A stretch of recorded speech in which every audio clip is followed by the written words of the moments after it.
नमस्कार, मैं हूं आलोक मेहता। एडिटर्स डायरी में चर्चा एक महत्वपूर्ण मुद्दे की सेकुलरिज्म को लेकर के और जिस तरह से हेट पैदा करना, नफरत पैदा करना, उसके विरुद्ध एक अभियान भारत में हमेशा चलता रहा है।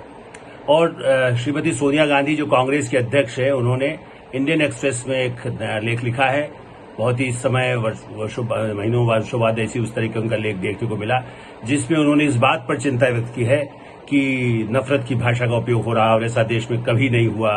इस तरह की भावनाएं हैं और इससे बड़ा ही उसको इस्टेब्लिशमेंट को लेकर के निश्चित रूप से उनका अटैक वर्तमान सरकार पर है, मोदी सरकार पर है, भाजपा पर है और समाज में जो एक तरह से उत्तेजना फैल रही है। कुछ राज्यों में जिस तरह की घटनाएं हुई हैं उस संदर्भ उसको लिया जा सकता है। लेकिन मुझे ऐसा लगता है कि उनकी जो चिंता है, इसके लिए क्या कांग्रेस पार्टी जिम्मेदार नहीं है? जो नफरत पैदा करने की बातें की जा रही है, किन पार्टियों के साथ उन्होंने गठबंधन किए, केरल से लेकर के बिहार, उत्तर प्रदेश, राजस्थान, कई प्रदेशों में किन नेताओं को जो बिल्कुल अपराधी के रूप में थे, जो माने गए, जिसको कह सकते कि बिहार में तो हमने वहां भी देखा, बाकायदा दंगों के लिए जो प्रायोजित होते थे, ऐसे नेताओं को भी प्रश्रय क्या कांग्रेस या दूसरी पार्टियों ने नहीं दिए? भारतीय जनता पार्टी पर आरोप लगते रहे। यदि ऐसा कुछ था तो जब तो वो तो खुद सरकार में थी। क्या मनमोहन सिंह सरकार ने या किसी सरकार ने उस तरह से कोई ऐसे कदम उठाए थे जिससे कि वो लोग जेल में होते जिनके लिए वो मानते हैं, जिन संगठनों को उत्तरदायी मानती हैं? सबसे बड़ा मुद्दा यह है कि आज भी जिस तरह से शिवसेना के साथ थे, शिवसेना से बड़ी नफरत किसने फैलाई थी पिछले 50 वर्षों के दौरान? हिंदू महासभा और शिवसेना दोनों जिस मुद्दे को लेकर आई, उस तरह की कोई पार्टी इस देश में नहीं थी। या मुस्लिम लीग या जिस तरह से ओवैसी की पार्टी आई है, जो बिल्कुल एक संप्रदाय के आधार पर, धर्म के आधार पर राजनीति करती है। इसलिए मुझे ऐसा तकलीफ हुई। सोनिया गांधी की चिंता स्वाभाविक है, लेकिन सवाल ये पूछिए कि क्या उनके जो प्रवक्ता के प्रमुख है सुरजेवाला और उनके पार्टी के प्रमुख नेता दिग्विजय सिंह, वो जिस भाषा में मीडिया के खिलाफ उत्तेजना फैलाने के लिए सोशल मीडिया का इस्तेमाल करते हैं, खुद भड़काते हैं, लोगों को भड़काते हैं, उन नारे लोगों को लगाने युवाओं को ले जाकर के दिग्विजय सिंह जिस तरह भड़काते हैं, क्या भाजपा के लोग को ऐसा करता है तो अब उसको भी कानूनी कार्रवाई होनी चाहिए। लेकिन अपने लोगों को जो नफरत फैलाने का काम कर रहे हैं, उनको तो कम से कम अंकुश लिया जा सकता है। आप उन पर कोई कार्रवाई नहीं कर सकते हैं। कांग्रेस का एक अपना इतिहास रहा है, कम से कम सिद्धांतों के आधार पर तो वो कहती है। भारतीय जनता पार्टी वो तो कहती है भाई हम तो सबको मानते हैं अपना।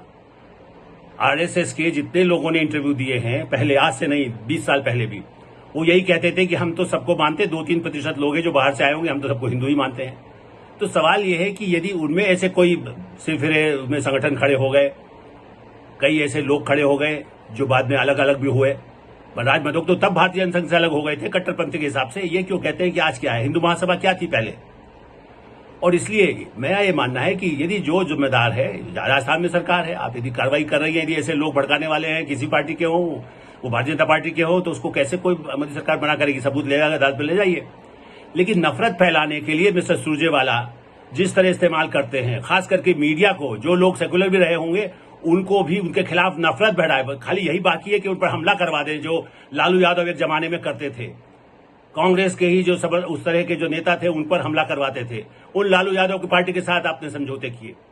उनके सामने राहुल गांधी जो बाकायदा उन नेताओं के सामने नतमस्तक होते हैं, जो जिनके साथ चाहे शिवसेना हो, चाहे वो सांप्रदायिक ऐसे नेता हो।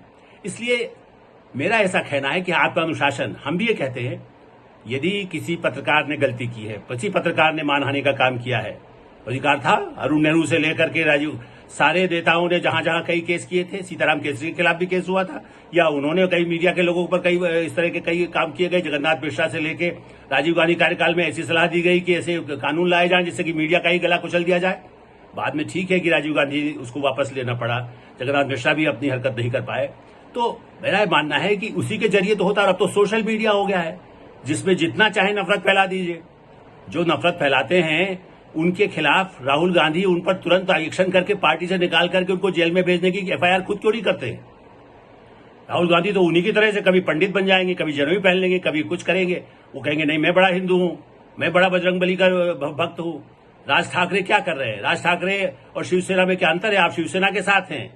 शिवसेना तो वही थी सबसे ज्यादा जिसने मीडिया पर भी हमले किए, बिहारियों पर हमले किए, उनको बंबई से निकालने के लिए उनको टैक्सी वालों को, गरीब लोगों को निकालने के लिए कोई सहायता का काम उन्होंने नहीं किया।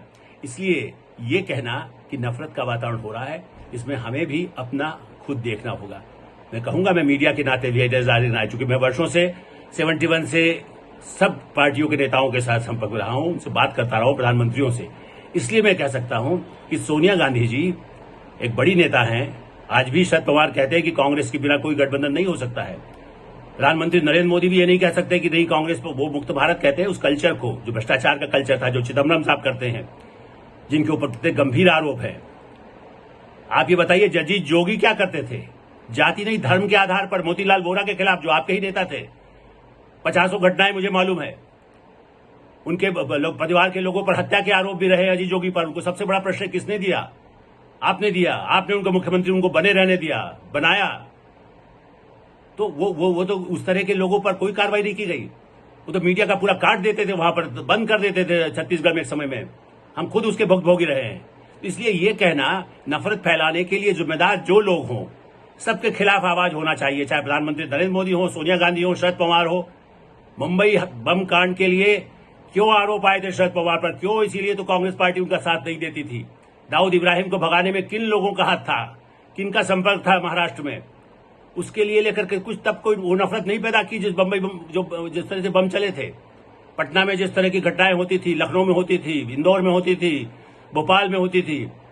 कैसे चुनाव से पहले आकर के कुछ नेता बता जाते थे कि अब तो कल दंगा होगा, 3 आदमी ज्यादा नहीं मरने देना है, चाहे वो किसी संप्रदाय के बारे में हो। लेकिन इसलिए आत्मानुशासन, मेरा ऐसा निवेदन है कि इस चिंता की बात सही है। और दूसरा, इन्हीं नेताओं ने, कांग्रेस के नेता सोशल मीडिया पर, या पीवीएफ के नेता, लेफ्ट पार्टी के नेता, या उससे जुड़े हुए मीडिया के भी हमारे साथी, वो देश में नहीं, वो ब्रिटेन, अमेरिका, कनाडा, जहां जहां भारतीय रहते हैं, घाना से लेकर के देश दुनिया में, उनके बीच भी ऐसी भावना फैलाते हैं कि भारत के बारे में डरो, भारत में आना मुश्किल है, भारत में निवेश मुश्किल है, भारत में जीना मुश्किल है। कृपया मेहरबानी करिए, इस कुप्रचार को कम से कम अपने मीडिया तंत्र के जरिए तो रोकिए। आपके पास तो एक अखबार है जिसके लिए चाहे अदालत में केस चल रहा है, अखबार की निकाल दीजिए ना 2-2 लाख प्रतियां हर शहर से, और सही प्रचार करिए। कौन उसको रोक सकता है? क्या मोदी सरकार रोक सकती है किसी अखबार को, जो कितने ही लोगों चैनल काम कर रहे हैं? इसलिए नफरत फैलाने के लिए जो उत्तरदायी है उन पर कठोर कार्रवाई हो। लेकिन सबसे पहले हम सब, इंक्लूडिंग माई सेल्फ, हम सबको भी अपनी समीक्षा करनी होगी। धन्यवाद, नमस्कार।